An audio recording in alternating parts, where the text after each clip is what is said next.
தேனீக்களுடைய வாழ்க்கைய நீங்க படிச்சு பார்த்தீங்கன்னா, டீட்டெயில்டா மூமின்களுடைய வாழ்க்கைக்கு அவ்வளவு படிப்பினை இருக்குங்க. அந்த சின்ன உயிரினத்துக்கிட்ட. தேனீக்களை பார்த்து மூமின்கள் கற்றுக்கொள்ளலாம் நெறைய விஷயங்கள. தங்களுடைய வாழ்க்கையிலே வழிகாட்டுதல்கள. அல்லாஹ் சுப்ஹானஹு வ தஆலா தேனீக்கு என்ன செஞ்சான்? வஹி அறிவிச்சு கொடுத்ததாக சொல்கிறான். மலைகள்லயும், மரங்கள்லயும், மனிதர்கள் கட்டின இடங்கள்லயும் நீங்கள் வீடுகளை அமைத்துக் கொள்ளுங்கள். எல்லா பழங்கள்லேருந்து உண்ணுங்க.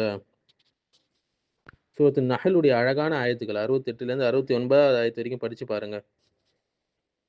பின்னர் அதனுடைய வயிற்றிலேருந்து வரக்கூடிய அந்த பானத்திலிருந்து மனிதர்களுக்கு ஒரு ஆஃபியத் தரக்கூடிய ஒரு பொருள் இருக்கு என்று சொல்றான். தேனை பற்றி சொல்கிறான். சிந்திக்கக்கூடிய மக்களுக்கு இதுல நிச்சயம் பல பாடங்கள் இருக்குன்னு அல்லாஹ் சொல்றான். ஸோ அல்லாஹ் தேனீக்கு வஹியை கொடுத்தான். ஒரு சின்ன பூச்சி. அல்லாஹ் அதற்கு என்ன செய்றான்? சரியான வழிமுறையை போதிக்கிறான். அது தன்னுடைய இயல்பிலே என்ன ஆகுது? அதன்படி நடக்கிறது. அதனால தான் அது வெற்றி பெற்று மனிதனுக்கு நன்மை செய்யக்கூடிய நிலையில அது இருக்கு, அந்த சின்ன உயிரினம். எவ்வளோ பெரிய இண்டஸ்ட்ரி, ஹனி இண்டஸ்ட்ரின்றது சொல்லவே முடியாது. இல்லைங்களா? அவ்வளவு பலன்கள் அதிலிருந்து. ஒரு விசுவாசியுடைய வாழ்க்கையும் இப்படிதாங்க இருக்கணும். குர்ஆன் மற்றும் சுன்னாவுடைய அந்த வஹீயின் அடிப்படையில அவர் என்ன செய்யணும்? தன்னுடைய வாழ்க்கையை அமைத்துக் கொள்ள வேண்டும். வெற்றி கிடைக்க வேண்டுமா? அதை பின்பற்றி நடக்க வேண்டும். ஸோ இன்று மனிதன் என்ன செய்றான்? தான் புடிச்ச முயலுக்கு 3 கால் அப்படின்னு இருக்கான் இல்லைங்களா? தேனீ போல ரப்புடைய திட்டத்துக்கு இணங்கி நடப்பதில்லை யாரும். அல்லாஹ் குடுத்த இந்த டிவைன் புரோகிராம் தாங்க எப்பவுமே நம்மள காப்பாற்றும். நம்மளுடைய சிந்தனைகளோ, நம்மளுடைய எண்ண ஓட்டங்களோ கிடையாது. மேலும் மலைகள்லயும், மரங்கள்லயும் வீடு அமைத்து கொடுக்க சொல்லி அல்லாஹ் சொல்லிட்டு இருக்கான். ஸோ தேனீ ஏதாவது ஒரு சூழலுக்கு அடங்கி வாழும். தனிமைப்படுத்திக் கொள்ளாது தன்னை. சமூகம் இருக்கும் இடத்திலேயே பயனுள்ள செயல்களை அது செய்யும். ஒரு சமூகமாக இருக்கும். ஸோ ஒரு முஸ்லிம் எந்த நாட்ல இருந்தாலும், எந்த நாகரிகத்தில வாழ்ந்தாலும், தன்னுடைய மார்க்கத்தை பாதுகாத்துக் கொண்டு, சமூகத்துக்கு நல்லது செய்யக்கூடியவனாக இருக்கணும் தேனீக்கள் போல. இன்று நாம பார்க்கலாம் இல்லைங்களா?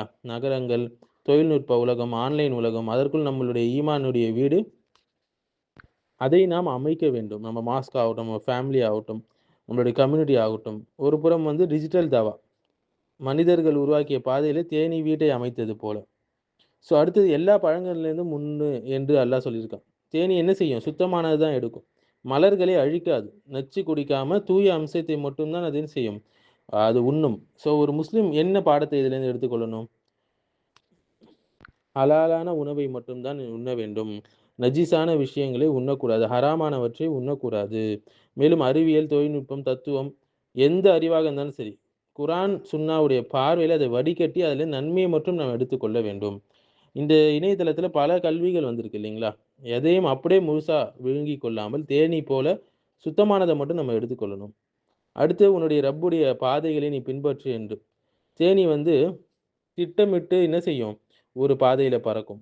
அழகான ஒரு டான்ஸ் கூட சொல்லுவாங்க. மற்றவர்களுக்கு வழிகாட்டும். எந்த தேனீயும் வேறு தேனீயோடு மோதாது என்று சொல்லலாம். ஸோ முஸ்லிம்களுக்கு சிராத்துல் முஸ்தகீம் கொடுக்கப்பட்டிருக்கு. குழப்பம் இல்லாத தெளிவான பாதை கொடுக்கப்பட்டிருக்கு. ஈமானுடன் செல்லக்கூடியவர்கள் என்ன செய்வாங்க? ஒருபோதும் தடுமாற மாட்டார்கள். இன்று கலாச்சாரம், மீடியா, தத்துவம், லைக்கிசம் எல்லாமே மனிதனை குழப்புகிறது. தேனீ ஆனா என்ன செய்யுது? கலங்காமல் பறப்பது போல ஒரு முஃமின் குர்ஆனுடைய வழியை பின்பற்றும்போது மன அமைதியை அடைகிறான். நேரான வழியில அவன் பயணிக்கிறான். அடுத்து தேனீ மருந்தை உருவாக்குகிறது, உலகமெல்லாம் கொடுக்கிறது.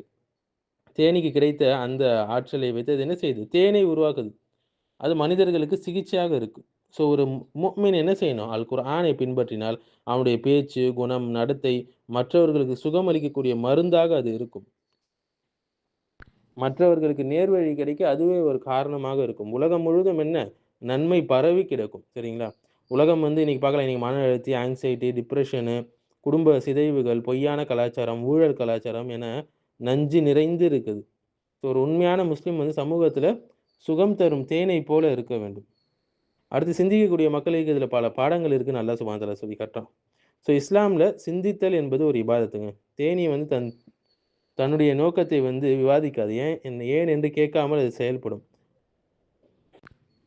இன்று உலகம் பார்த்தீங்கன்னா, அதிகமா சிந்திக்கக்கூடிய, குறைவான செயல்பாடு உடையதாக இப்படிப்பட்ட குழப்பத்தில் சிக்கிக் கொண்டு இருக்கு. தேனீ நமக்கு சொல்லக்கூடிய பாடம் என்னன்னா, சிந்தி, அதன்படி நட, நன்மை செய். இதுதான். ஆழமாக ஆய்வு செய்யும் மக்களுக்கு இந்த விழிப்புணர்வு ரொம்ப முக்கியமா இருக்கு. தேனீக்களுடைய வாழ்க்கையில ஒரு ஒழுங்குமுறை, ஒரு ஒற்றுமை, ஒரு பொறுப்பை நீங்க பார்க்கலாம். ராணி தேனீ என்று இருக்கும், தொழிலாளர்கள் தேனீ, பாதுகாவலர் தேனீ என்று இருக்கும். ஒவ்வொருவருக்கும் ஒரு ஒரு பொறுப்பு தனியா இருக்கு. அதனுக்குள்ள சண்டைகள் இல்லை, அகங்காரம் கிடையாது, சோம்பல் கிடையாது. ஸோ இந்த உம்மத்திலும் இது போல அமைப்பு இருக்க வேண்டும். ஒரு புறம் தாயிக்கள், மார்க்க அறிஞர்கள், தாவா செய்பவர்கள், ஒரு புறம் தொழிலதிபர்கள், மாணவர்கள், ஆ குடும்பங்கள் இது எல்லாமே என்ன செஞ்சு அவங்கவங்களுடைய ரோல அவங்கவங்க ப்ளே பண்ணும்போது, ஒரு உம்மத்தே என்ன ஆகும்? சிறந்த உம்மத்தாக அது செயல்படும். ஸோ சமூக ஊடகத்தில சண்டை, மத்தவங்கள இழிந்து பேசுறது, கருத்து போர்கள், இப்போது வந்து தேனீ கூட்டத்தை நினைக்கணும். அதனுடைய ஒற்றுமையை, உழைப்பை, அது தரக்கூடிய நன்மையை நாம் நெனச்சு பார்க்கணும். தேனீ வந்து தன்னுடைய சாதங்கள விளம்பரம்லாம் செய்யாது. எங்கேயும் போஸ்டர் அடிச்சுலாம் ஒட்டாதுங்க. சத்தம் இல்லாம அது பாட்டுக்கு வாழ்ந்துட்டு, உழைச்சுட்டு போயிடும். மக்களுக்கு பலன் தந்துட்டு போயிடும். இன்னைக்கு பார்க்கலாம் இல்லைங்களா? ஏதாவது ஒரு சின்ன விஷயம் செஞ்சுட்டாலும், பரபரப்பா வருது, ரீல்ஸ் போடுறது, அ FBல போஸ்ட் பண்றது, WhatsAppல போஸ்ட் பண்றது அடுக்கடுக்கா. சுபஹானல்லாஹ்! விளம்பரம் செய்யும் கூட்டம். ஒரு முஸ்லிம் பணியிலும் தாவாவிலும் என்ன செய்ய வேண்டும்? அல்லாஹ்வின் மகிழ்ச்சிக்காக செயல்படக்கூடியவனாக இருக்க வேண்டும். அடுத்த ஒரு முக்கிய விஷயம் வந்து தேனீக்கள் அந்த பூக்கள்ல உட்காரும்போது, அந்த பூவை வந்து டேமேஜ் செய்யாம, ஒரு விதமான பொசிஷன்ல அது உட்காரும். ஸோ, அத எடுத்து பலன எடுத்துக்கொள்ளும்போது கூட மத்தவங்களுக்கு அது தீங்கு நினைக்காது. அதுபோல தான் ஒரு முஸ்லீம் இருக்க வேண்டும். மற்றவங்களுக்கு பலன் கொடுக்க வேண்டும். பலன் எடுக்கும்போது மற்ற முஸ்லிம்களுக்கு அது பாதிப்பை ஏற்படுத்தக்கூடாது. ஸோ, தேனீக்களுடைய இன்புட்டும் பார்த்தீங்கன்னா, சுத்தமானதா இருக்கும். அவுட்புட்டும் சுத்தமா தான் இருக்கும். சரிங்களா? அப்போ வந்து நமது இன்று வந்து நமது கண்கள், காதுகள், கைபேசி மூலியமாக நெறைய வந்து தவறான நஞ்சுக்கள் வந்து நமது உள்ளத்துக்கு போது. ஸோ, நஞ்சு தான் வெளிய வரும்.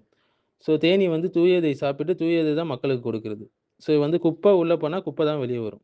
சுத்தமானது உள்ள போனா, சுத்தமானது தான் உள்ள வரும். அப்ப நம்ப அதுக்கு ஒரு ஆன் சுண்ணாவை நம்ம உள்ளுக்குள்ள எடுத்து, அதனை வந்து சுத்தமான முறையில என்ன செய்யணும்? மக்களிடம் கொண்டு போக வேண்டும். ஸோ, தேனீக்கள் வந்து பேராசை புடிச்ச ஒரு உயிரினம் கிடையாதுங்க. எடுத்ததை விட கொடுப்பது தான் அதிகம் அது மற்றவங்களுக்கு. ஸோ, முஸ்லீம் எந்த நாட்டில் வாழ்ந்தாலும் சரி, சமுதாயத்துக்கு எடுப்பதை விட அதிக நன்மைகளை குடுக்கக்கூடிய உழைப்பாளிகளாக அவங்க இருக்க வேண்டும். மனிதர்களுக்கு நன்மை செய்வதே நம்மளுடைய நோக்கமாக இருக்க வேண்டும். பள்ளி, வணிகம், குடும்பம் எங்க இருந்தாலும் சரி, மக்களுக்கு வந்து பலனளிக்கக்கூடியவனாக ஒரு முஸ்லீம் இருக்க வேண்டும். அதேபோல ஒரு தேனீ ஒரு பூவை வந்து சுவைச்சிருச்சு. அதிலேருந்து பலன்களை எடுத்துருச்சுன்னா, இன்னொரு தேனீ வந்து அந்த பூக்கிட்ட போவாது. சரிங்களா? இது போல ஒரு முஸ்லீம் என்ன செய்யணும்? இன்னைக்கு பார்க்கலாம் இல்லைங்களா?